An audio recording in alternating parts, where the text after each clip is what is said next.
పిల్లల భవిష్యత్తు మీద తల్లిదండ్రులు భారీ అంచనాలు పెట్టుకుని మానసిక ధైర్యాన్ని కోల్పోతున్నారని, ఒత్తిడి తట్టుకోలేక పిల్లల్ని చంపి ఆ తర్వాత ఆత్మహత్యలకు పాల్పడుతున్నారని మానసిక నిపుణులు విశ్లేషిస్తున్నారు. సమాజంలో పరువు కోసం పిల్లల ప్రాణాలు తీయటం సరికాదని సూచిస్తున్నారు. పిల్లలకు తల్లిదండ్రులు సమయం కేటాయించి వారితో గడపాలని, అప్పుడే వారి సమస్య ఏంటో తెలుస్తుందని అంటున్నారు. పిల్లల పరిస్థితి తలుచుకుని కుంగిపోకుండా తల్లిదండ్రులు కూడా కౌన్సిలింగ్ తీసుకోవాలని సూచిస్తున్నారు. దీనికి సంబంధించిన మరిన్ని వివరాలని మా ప్రతినిధి అంజుమ అందిస్తారు. సీనియర్ సైకియాట్రిస్ట్ ఉన్నారు హేమంత్ జాన్ గారు. నమస్తే సార్. సార్, చూస్తున్నాము ఇవాళ రేపు చాలా మంది మానసిక ఒత్తిడికి గురై ఆత్మహత్యే అన్నిటికీ పరిష్కారం అని చెప్పి భావిస్తున్నారు. ఎందుకు ఇంతలాగా మారిపోతున్నాయి మన ఆలోచన విధానాలు అంటారు? రెండండి.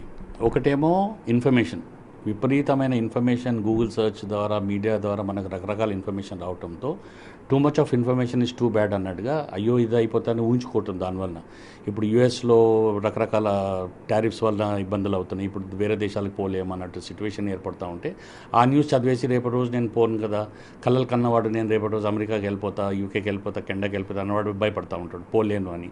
అట్లా ఒక్కొక్క ఇన్ఫర్మేషన్ చూసుకుంటా ఉంటే అవన్నీ పైలప్ అయిపోయి స్ట్రెస్ అయిపోయి సెన్స్ ఆఫ్ ఇన్సెక్యూరిటీ డెవలప్ అవుతుంది మధ్యలో. సో చాలామంది పేరెంట్స్కి మన పిల్లలు పెద్దగా మంచిగా చదువుకొని పెద్దగా అయ్యి మంచి జాబ్స్ తెచ్చుకొని బయటికి వెళ్తారు అనే ఊహలు కనుక్కుంటూ ఉంటారు. అది ఏమైపోతుందంటే అది క్రాష్ అయిపోతుంది ఇప్పుడు మెల్లమెల్లగా. That is why too much of information is bad. ఇంకో సైడ్ ఏమవుతుందంటే పిల్లల డెవలప్మెంట్ మీద చాలా ఇబ్బందులు వస్తున్నాయి. స్కూల్స్ అంత ప్రత్యేకంగా పర్టికులర్గా మానసికంగా వాళ్ళు డెవలప్ అయ్యేటట్టుగా, అకాడమికల్గా వాళ్ళకు సరిగా యూస్ఫుల్ అయ్యేటట్టుగా చదువు చెప్పటాలు ఇవన్నీ అవ్వట్లేదు. సో ఆ పర్ఫార్మెన్స్ బేసిస్ మీద కూడా తల్లిదండ్రులు చాలా టెన్షన్ పడటం, బాధపడటం, మా పిల్లలు ఇలా పెరిగిపోతున్నారు, వాళ్ళకి ఇది రావు అది రావని. ఎందుకంటే ఇప్పుడు వీడియో గేమ్స్ అంటాము, లేదా డిజిటల్ ఇన్ఫ్లుయెన్స్ అనుకుంటాము, గ్యాడ్జెట్స్ యూజ్ చేయడం వలన ఒక కారణాలు ఉండొచ్చు. కారణాలు ఏదైనప్పటికీ కూడా పిల్లల లోపల బేసిక్ రీడింగ్ రైటింగ్ లేక వాళ్ళు చదవట్లేదు, రాయట్లేదు. సో కావాల్సింది స్కూలింగ్లో రీడింగ్ అండ్ రైటింగ్ చాలా ఇంపార్టెంట్. దాని మీద ఫోకస్ ఉండట్లేదు స్కూల్స్ వాళ్ళు. ఏదో కరికులం కంప్లీట్ చేసేయాలి, చదువు చేసేసేయాలి, డిగ్రీలు తెచ్చేసుకుంటే అయిపోతుంది, పాస్ అయిపోతుంది అనే సిచ్యువేషన్లోకి వస్తుంది. కానీ పేరెంట్స్ కూడా అర్థం చేసుకోవాలి ఏంటంటే పిల్లలు స్కూల్ మీదనే డిపెండ్ అవ్వకుండా వాళ్ళు ప్రత్యేకంగా పిల్లలను వాళ్ళ ఇన్వాల్వ్మెంట్తో పిల్లల్ని డెవలప్ చేసుకోవటం వాళ్ళ బాధ్యత గమనించుకోవాలి. సో ఒక దిక్కు two much of high expectations future గురించి పెట్టుకోకుండా ఇప్పుడున్న ప్రజెంట్ సిచ్యువేషన్లో మన పిల్లలు చక్కగా డెవలప్ అయ్యేటట్టుగా గమనించుకుంటూ చూసుకుంటూ ఉంటే టెన్షన్ ఏం లే. ఒక 10 ఏళ్ల తర్వాత పిల్లలు ఎలా డెవలప్ అవుతారు, ప్రపంచం ఎలా ఉంటుంది మనకు తెలియదు. సో దాని తగ్గట్టుగా మన పిల్లల్ని సస్టైనబుల్ డెవలప్మెంట్ గోల్స్ కొరకు కావాల్సిన లైఫ్ స్కిల్స్ని డెవలప్ చేసుకుంటే ఈ టెన్షన్స్ ఉండవు.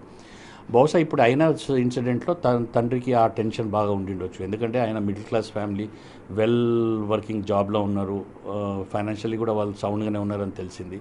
సో ఎక్కడో 10 మంది మాట వినుకుంటూ ఇన్ఫర్మేషన్ తెలుసుకొని నా పిల్లలు ఇలా డెవలప్ కావాలి, అలా డెవలప్ కావాలి, అవ్వరేమో ఈ భయాలతో ఇట్లాంటి విధ పనులు చేస్తూ ఉంటారు. సో దీన్ని గమనించుకోవాలంటే డెఫినెట్గా వాళ్ళ కౌన్సిలింగ్ అవసరం. పెద్దవాళ్ళ దగ్గర నుంచి సపోర్ట్ తీసుకోవటం, గైడెన్స్ తీసుకొని చేయటం చాలా ఇంపార్టెంట్. కనీసం పూర్వకాలంలో భక్తి చేయటం, దేవుని మొక్కటము, ప్రార్థన చేసుకోవటం, లేదంటే ఏదన్నా రకరకాల రిచువల్స్లో ఫెస్టివల్లో ఇన్వాల్వ్ అయ్యేది ఉంటుంది. ఇప్పుడు అది చాలా తగ్గిపోయినాయి. స్పిరిచువాలిటీ అనేది లేకుండా అయిపోయింది. అదన్నా ఉంటుంటే ఒక రకమైన మెంటల్ ఫిట్నెస్ బ్యాకప్ కొరకు ఉంటుండే. ఇప్పుడు అవుతుందంటే ఎవరిని మానసికంగా సాయం సపోర్ట్ ఇవ్వట్లేదు, ఎవరు అడగట్లేదు కూడా. మానసికంగా నాకు ఇబ్బంది ఉందని దాన్ని యాక్సెప్ట్ చేయని కూడా కింద మీద అవుతున్నారు. So somewhere things are not going well. అంటే మానసికంగా మనుషులు మెంటల్ హెల్త్ని మెయింటైన్ చేయడం చాలా చాలా ఇంపార్టెంట్. సొసైటీ ప్రభావం అనేది తల్లిదండ్రుల మీద, పిల్లల మీద చాలా ప్రభావం చూపిస్తుంది. కాబట్టి ఇంటి నుంచే ఏదైనా మనకు మొదలవుతుంది. కాబట్టి తల్లిదండ్రులు పిల్లల విషయంలో ఏ విధంగా ఉండాలి అంటారు? అంటే ఎంతసేపు చదువు ర్యాంకులు మాత్రమే కాదు, భవిష్యత్తులో బాగుండాలని ముందు నుంచే వాళ్ళందరూ భయాందోళనకు గురవడం కాదు. ఎట్లా ఉండాలి అసలు తల్లిదండ్రులు పిల్లలతోటి ఏ విధంగా ఉండాలి? ఆ కొంచెం సమయం వాళ్ళకి దొరికే కొద్దిగా సమయంలో అయినా. ఇప్పుడు జనరల్గా మేము సజెస్ట్ చేసేది ఏంటంటే తల్లిదండ్రులు పిల్లల్ని గమనించుకోవాలి. పిల్లల్ని గమనిస్తే పిల్లల దగ్గర నుంచే సమస్యలను ఎట్లాంటి సొల్యూషన్స్ ఉంటాయో వాళ్ళకి సొల్యూషన్స్ దొరికిపోతాయి. ఇప్పుడు ఫర్ ఎగ్జాంపుల్ మీరు ఒక ప్రాబ్లం నా దగ్గర తీసుకొచ్చారనుకో, నేను ఇచ్చిన సజెషన్ అది రెగ్యులర్గా ఫిట్ అవుతుందో లేదో, అదే మీరు మీ పిల్లల్ని గమనించుకుంటూ ఉంటే మీకు సొల్యూషన్స్ అర్థమైపోద్ది. వీడికి ఈ ప్రాబ్లం ఉంది కాబట్టి ఇది చేస్తే నాకు వర్కౌట్ అవుతుందని మీకు మీరే. అసలు మనకు పిల్లలను గమనించే ఓపికనే మనం గమనించుకునే సమయం లేదు, పిల్లలను గమనించే సమయం అసలుకే లేదు. కొంచెం టైం తీసి మన పిల్లల్ని మనం గమనించుకుంటే మీకు డెఫినెట్గా మీకు ఆధారం దొరుకుతుంది. అందులో పర్ఫెక్ట్ సొల్యూషన్స్ మీకు దొరుకుతుంది. So observing your own children at home is very important.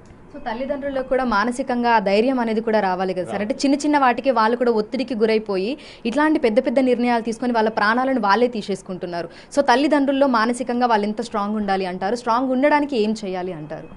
పిల్లలతో కోఆర్డినేట్ చేయాలండి. ముందట్లాగా పిల్లలు చిన్నవాళ్ళు కదా, వాళ్ళకి ఏం తెలియదని అట్లాంటి సిచ్యువేషన్ లేకుండా పిల్లలతో ఇంటరాక్ట్ అవుతూ పిల్లలు పేరెంట్స్ కోఆర్డినేట్ చేసుకుంటూ వర్కౌట్ చేస్తే వాళ్ళ సొల్యూషన్స్ వాళ్ళు సార్ట్అవుట్ చేసుకోవచ్చు. ఈ పోటీ ప్రపంచంలో బిజీ లైఫ్ స్టైల్లో తల్లిదండ్రులు పిల్లలతో సమయం గడపాల్సిన అవసరం ఉంది. వారికి ఏ విధంగా అవుతుంది, వారు ఎలాంటి మానసిక ఒత్తిడికి గురవుతున్నారు అనేది ప్రతి ఒక్క తల్లిదండ్రి కూడా తెలుసుకోవాల్సిన అవసరం ఉంది. ఇక తల్లిదండ్రులు కూడా మానసికంగా ధైర్యంగా ఉండి పిల్లలను జాగ్రత్తగా చూసుకోవాల్సిన అవసరం ఎంతైనా ఉందని సైకియాట్రిస్టులు సూచిస్తున్నారు. గౌరవ్తో అంజుమా, బిగ్ టీవీ, హైదరాబాద్.